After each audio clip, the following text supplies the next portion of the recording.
አሜሪካና እስራኤል በኢራን ላይ የከፈቱት ጥቃት ከቅርብ ጊዜ ወዲህ ከታዩ ግጭቶች ሁሉ በላቀ ፍጥነት እየተካሄደ ያለ መሆኑ ተሰምቷል። ዓለምን ክው ባደረገና እንደ ግዙፍ አለት የማይነቀነቁ ሆነው የኖሩትን አያቶላህ አሊ ካሚኒን እስከ ወዲያኛው በሸኘው የአሜሪካና እስራኤል ጥቃት ዳግም የተጀመረው የኢራን ጦርነት አንድ ሳምንት ባስቆጠረበት በዚህ ጊዜ የአሜሪካና የእስራኤል መንግስታት እያካሄዱ ያሉትን የአየር ድብደባ እንደሚቀጥሉ አረጋግጠዋል። ኢራን በስም ያልጠቀሰቻቸው ሀገራት እናሸማግልሽ የሚል ጥያቄ እንዳቀረቡላት ያስታወቀች ብትሆንም የጦርነቱ ዋነኛ ዘዋሪ ዶናልድ ትራምፕ ግን ኢራን እጅ ካልሰጠች ወደ ኋላ አልልም ብለዋል። ለተጨማሪ ሳምንታት መዝለቁ እንደማይቀር ያመላከተው ይህ ግጭትም ሊስፋፋ የሚችልበት እድል ሰፊ እንደሆነ ፍንጭ ተገኝቷል። በዚህ ጥንቅር እንዳስሰዋለን። ጤና ይስጥልን።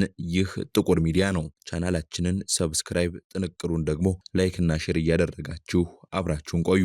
ኤርዋርስ የተሰኘው ዓለም አቀፍ የጥናት ቡድን ይፋ ባደረገው ሪፖርት አሜሪካና እስራኤል ኢራን ላይ በጀመሩት ዘመቻ የከፈቱት ጥቃት በመጀመሪያዎቹ ቀናት ውስጥ የተመቱት የኢላማዎች ብዛት በቅርብ 10 ዓመታት ውስጥ ከተካሄዱት ማናቸውም ዘመቻዎች የበለጡ መሆናቸው ተሰምሮበታል። ይህ ንጽጽር እንደ አውሮፓውያን አቆጣጠር በጥቅምት 2023 እስራኤል በጋዛ የጀመረችውን ዘመቻ እንዲሁም እንደ አውሮፓውያን አቆጣጠር በ2014 አሜሪካ መራሹ ጥምረት በኢራቅና በሶሪያ በኤስአይኤስ ላይ የከፈተውን ዘመቻ ይጨምራል። ኤርዋርስ እንደገለጸው አሜሪካና እስራኤል ቅዳሜ ዕለት በጀመሩት ጥቃት በመጀመሪያዎቹ 4 ቀናት ውስጥ ብቻ በኢራን ውስጥ 4000 ያህል ኢላማዎችን መምታታቸውን አስታውቀዋል። ወታደራዊ አካላት የሚለቁት መረጃ አይነትና መጠን የሚለያይ በመሆኑ በግጭቶች መካከል የሚደረጉ ንጽጽሮች ፍጹም ባይሆኑም ይህ የኢራን ዘመቻ ከማንኛውም የቅርብ ጊዜ የአሜሪካ የአየር ጦርነት እጅግ የላቀ ፍጥነት ያለው ስለመሆኑም ነው ሪፖርቱ ያመላከተው። ይህ መረጃ የአሜሪካው ፕሬዝዳንት ዶናልድ ትራምፕ ጦርነቱን ለማቆም የሚደረገውን ድርድር ውድቅ ባደረጉበት ወቅት የተሰማ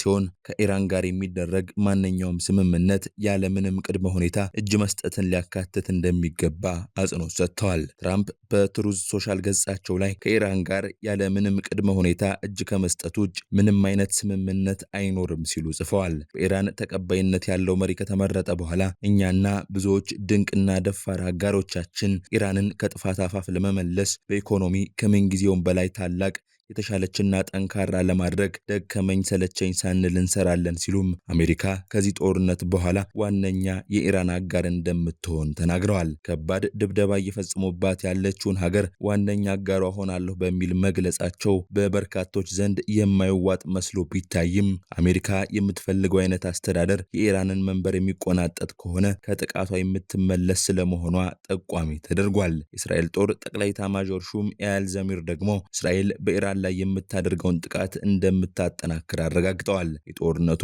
ቀጣዩ ምዕራፍ ትኩረቱን የኢራንን አገዛዝ ማዳከም ላይ እንደሚያደርግም ተናግረዋል። በኢራን አገዛዝ ተቋማትና ወታደራዊ አቅሞች ላይ የምናደርገውን ጥቃት እንጨምራለን ሲሉም አሜሪካና እስራኤል ተመሳሳይ ግብ አስቀምጠው እየሰሩ መሆናቸውን አረጋግጠዋል። እስካሁን በኢራን የመንግስት መገናኛ ብዙሃን በተጠቀሱ አሃዛዊ መረጃዎች መሰረት በአሜሪካና በእስራኤል ጥቃት ቢያንስ 1332 ሰዎች ተገድለዋል። የኢራኑ ፕሬዝዳንት መሱድ ፔዜሽኪያን ደግሞ ስማቸው ያልተጠቀሰ ሀገራት የሽምግልና ጥረት መጀመራቸውን አስታውቀዋል። ይሁንና ፕሬዚዳንት ትራምፕ ኢራን እጅ ሳትሰጥ ጦርነቱ አይቋጭም የሚለውን መረጃ ይፋ ያደረጉት ይህ የኢራኑ ፕሬዝዳንት አስተያየት ከተሰማ ከጥቂት ሰዓታት በኋላ ነው። የፕሬዝዳንት ፔዜሽኪያን አስተያየት ጦርነቱ በዲፕሎማሲያዊ መንገድ ሊቋጭ ይችላል የሚል ተስፋ ጭሮ የነበረ ቢሆንም ማንንም አልሰማም በሚለው መርሃቸው እየገነኑ የመጡት ትራምፕ በዚህ ቀቢጸ ተስፋ ላይ ቀዝቃዛ ውሃ ቸልሰውበታል። ትራምፕ የጦርነት ዓላማቸውን በተመለከተ ተለዋዋጭ ማብራሪያዎችን እየሰጡ ነው ሲሉ የሚተቹ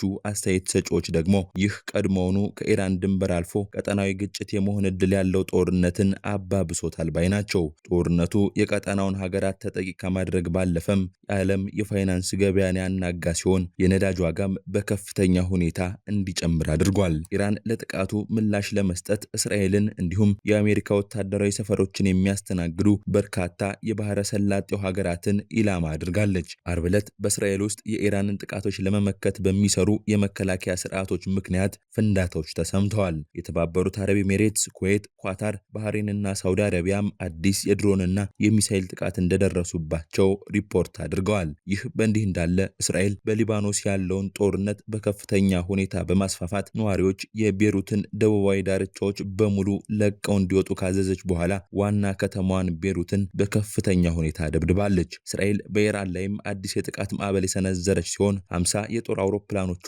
የተገደሉት የበላይ መሪ አያቶላህ አሊ ካሚኒ በነበሩበትና በወደመው የቴህራን ግቢ ስር የሚገኝ መደበቂያ ባንከር ላይ ጥቃት ማድረሳቸውን ገልጻለች። የኢራኑ ተስኒም የዜና ወኪል ደግሞ በቴህራን የሚገኘው መህራባድ አውሮፕላን ማረፊያ መመታቱን ዘግቧል። ከኢራን አብዮታዊ ዘብም ሆነ ከሂዝቦላህ በኩል እስካሁን በዚህ ጉዳይ የተሰጠ አስተያየት የለም። እስራኤል የቦምብ ጥቃቷን ወደ ሊባኖስ ያስፋፋችው ከ1980ዎቹ ጀምሮ በሊባኖስ ፖለቲካ ውስጥ ትልቅ ሚና ያለውን እንዲሁም የኢራን አጋር የሆነውን የሂዝቦላህ ሚሊሻን ለማጥፋት እንደሆነ ገልጻለች። ሂዝቦላህ በዚህ ሳምንት የካሜኔን ሞት ለመበቀል በእስራኤል ላይ ተኩስ ከፍቷል። እዚህ በየመንገዱ ነው የምናድረው፣ አንዳንዶቹ በመኪና ውስጥ፣ አንዳንዶቹ መንገድ ላይ፣ አንዳንዶቹ ደግሞ ባህር ዳርቻዎች ላይ ሲሉም ከቤሩት ደቡባዊ ዳርቻ የሸሹት የ43 ዓመቱ ጀማል ሰይፈዲን ተናግረዋል። እንደ ኖርዌዩ የስደተኞች ምክር ቤት ዘገባ ከሆነ ደግሞ ባለፉት 4 ቀናት ውስጥ በሊባኖስ 300,000 የሚጠጉ ሰዎች ተፈናቅለዋል። የእስራኤል ጦር በጦርነቱ የመጀመሪያ ሳምንት ውስጥ 80 በመቶ የሚሆነውን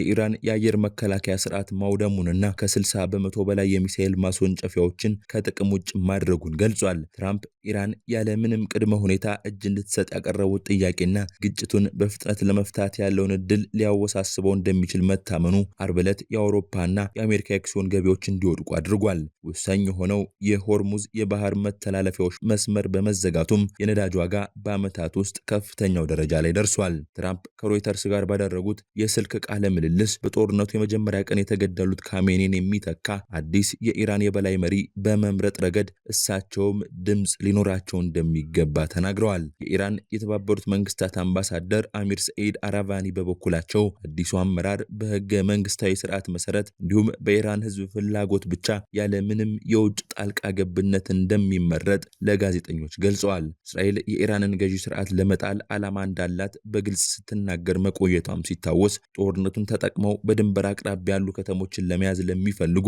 የኢራን ኩርድ ሚሊሻዎች ድጋፍ ለመስጠት እስራኤል ምዕራባዊ ኢራንን በቦምብ እየደበደበች መሆኗንም ጉዳዩን የሚያውቁ ምንጮች አረጋግጠዋል።